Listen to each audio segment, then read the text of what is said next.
Lions club of Calcutta নর্থের হাত ধরে Rabindra Sarobar Lions safari park হয়ে উঠেছে শহরবাসীর অন্যতম দিন যাপনের স্থান। এখানে আসছি মানে শুরু থেকেই, হ্যাঁ, যখন এখানে কোনো কিছুই ছিল না, একটা এমনি একটা ফাঁকা জায়গা ছিল, যখন নেওয়ার পরে বেশ এখন অনেক কিছু বাজে জিনিস বন্ধ হয়েছে এবং মানুষের যে অসুবিধেগুলো সেটা সুবিধে পাচ্ছে।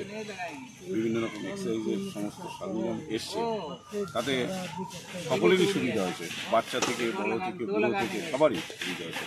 আর মেয়েদের জন্য তো করা হয়েছে খুবই ভালো জিনিস। মেয়েরা বাড়িতে বসে থাকতে এখন সুন্দরভাবে এক্সারসাইজ করছে তারা, এবং আনন্দ সহকারে সবাই এটাকে উপভোগ করছে লায়ন্সকে।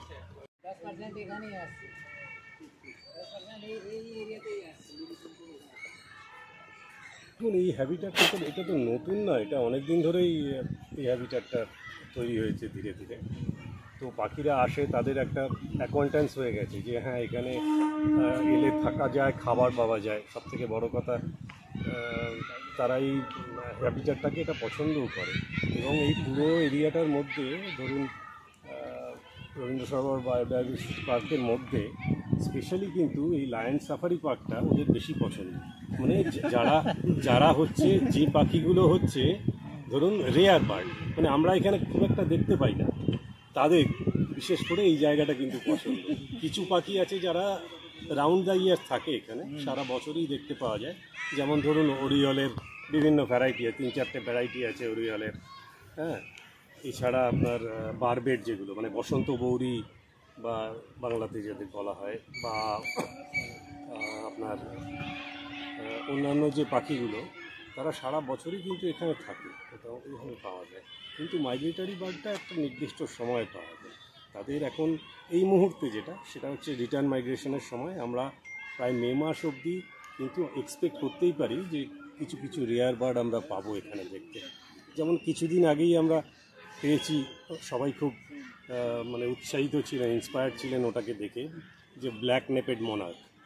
হ্যাঁ, এবার সাফারি পার্কের গাছের পাতা সুনির্দিষ্ট কাজে ব্যবহারের জন্য তারা নিয়ে এসেছেন গ্রিন ওয়েস্ট ম্যানেজমেন্ট মেশিন।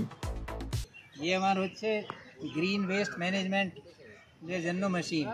এই সাফারি পার্কে যত পাতা গাছ পালা যে পড়ে যায়, ওরা মানে এটা ইউজ করে আমরা কম্পোস্ট খাদ তৈরি করতে পারি।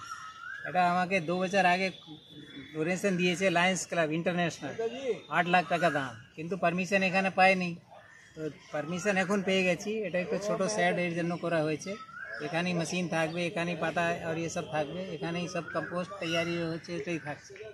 তো এটা হচ্ছে আমার লেটেস্ট মানে ডেভেলপমেন্ট সাফারি পার্ক। এখানে 200 একর রবীন্দ্র সরোবর, ওখানে কোনো মেশিন নেই। আমরা এখানে প্রথমবার এই মেশিন লাগিয়ে আরম্ভ করছি। রবীন্দ্র সরোবর থেকে সঞ্জিত সরকারের রিপোর্ট, সমাজ বার্তা, মানুষের সাথে মানুষের পাশে।